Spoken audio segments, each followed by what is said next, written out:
population. Mais c'est sûr que quand on essaye de voir un peu ce que peut être l'avenir, je vois pas un avenir uniquement urbain.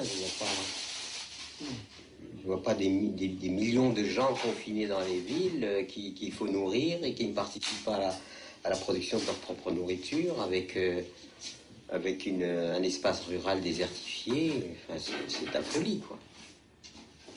Nous, ici, il y avait 4 à 5 fermes en activité, et maintenant, il n'y a plus personne. Nous sommes tout seuls. C'est impensable.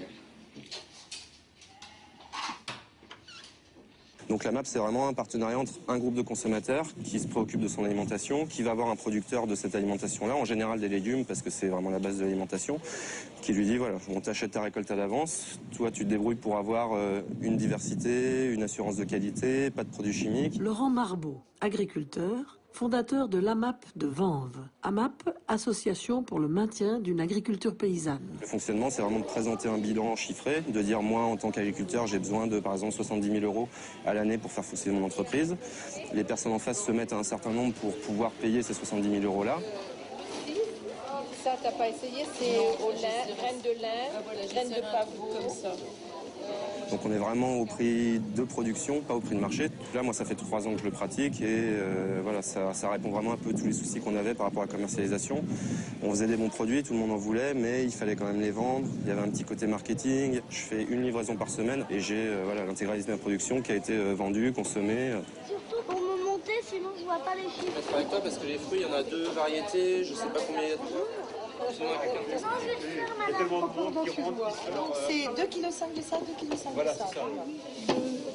3, 4.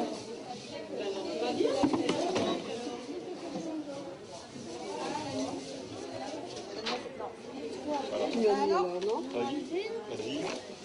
Voilà, c'est bon. Merci. 2,5. J'amène des légumes qu'on a produits ensemble, eux par leur potentiel monétaire, et puis par la semaine dernière, il y avait 10 personnes dans le jardin pour m'aider à ramasser les salsifis. Cette semaine, ils sont dans le panier. C'est un peu le principe, c'est pareil, moi je vais pas passer, là normalement je serais sur un marché, j'aurais passé 3 heures de plus de boulot à laver mes légumes, à bien les présenter, à bien les tourner dans les caisses, à enlever la moindre feuille jaune pour donner envie aux gens d'acheter mes légumes. Là, il n'y a plus ce côté-là, quoi. Les légumes, on les a, ils sont à nous. Qu'il y ait une feuille jaune ou quoi, bah, c'est à chaque personne qui enlèvera sa petite feuille jaune ou qui nettoiera un peu la terre qui est sur ses pommes de terre.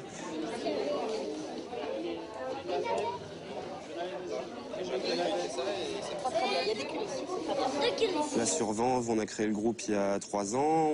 Moi, j'ai demandé à 50 personnes de se mettre avec moi. La première année, pour tester un peu le système et tout ça. La deuxième année, on est passé à 60 personnes. Et là, maintenant, on est en reproduction de contrats, en renouvellement de contrats. On a déjà 75 adhérents. On en a 90 sur les listes d'attente et on a arrêté de remplir les listes d'attente parce qu'on a dit aux gens que c'était plus la peine sur notre AMAP. Ils n'avaient pas trop espoir d'avoir une place, quoi. Donc, c'est vraiment, voilà, on voit bien au niveau consommateur qu'il y a vraiment quelque chose. Tous les citoyens, les gens, ils commencent quand même à prendre en cause ça. Dans toute la France entière, il n'y a plus assez de producteurs par rapport à la demande. On est 12 millions d'habitants en Ile-de-France. On fonctionne avec un flux tendu de camions qui viennent du sud de l'Espagne, du Maroc, des avions qui arrivent à Roissy.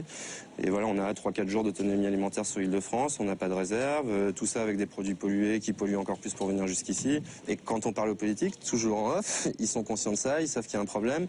Ils savent qu'il ne faut pas trop le soulever parce qu'il y a panique totale tout de suite. Moi, j'ai pas mal de collègues qui sont partis s'isoler dans des endroits bien perdus, dans le sud et tout.